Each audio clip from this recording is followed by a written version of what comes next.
ফাজিলা যিটো ফাজিলা খাতুন তোমাৰ কি হয়? মোৰ মায়ে হয়। মা হয়। এতিয়া যি ডিভোটাৰ ইছ্যু হৈছে এই ক্ষেত্ৰত তুমি কি ক'বা? মই কৈছোঁ যে মোৰ দেউতা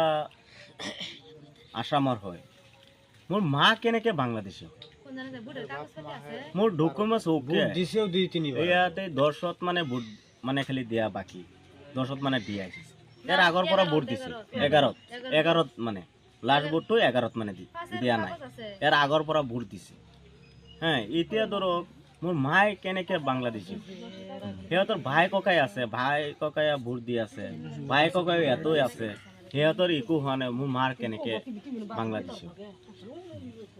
এই ক্ষেত্ৰত তোমালোকে কিবা আইনৰ ওচৰতো মইতো আইনটো মানি চলিব লাগিব আইনটো পেলানি নাযায় কিন্তু আইন হিচাপতে যাব লাগিব মইতো আইনটোতো সময়টো মোৰ কেছ কৰিছোঁ কেছ চলি আছে বা কেছ কৰি আছোঁ কেছ বেয়া হৈছে এতিয়া আমাৰ সুপ্ৰিম কোৰ্ট কৰিব লাগে এতিয়া উকিলে কৈছে আমি কৈছোঁ হ'ব ছাৰ আমি কৰিম আমিতো কেছ নকৰা বুলি কোৱা নাই যে নকৰোঁ বুলি এতিয়া আমি কেছ কৰিম এতিয়াতো সেইটো আমাৰ সময় দিব লাগিব সেইটো সময় আমাৰ নিদিয়াতেকে আজি বাংলাদেশ বুলি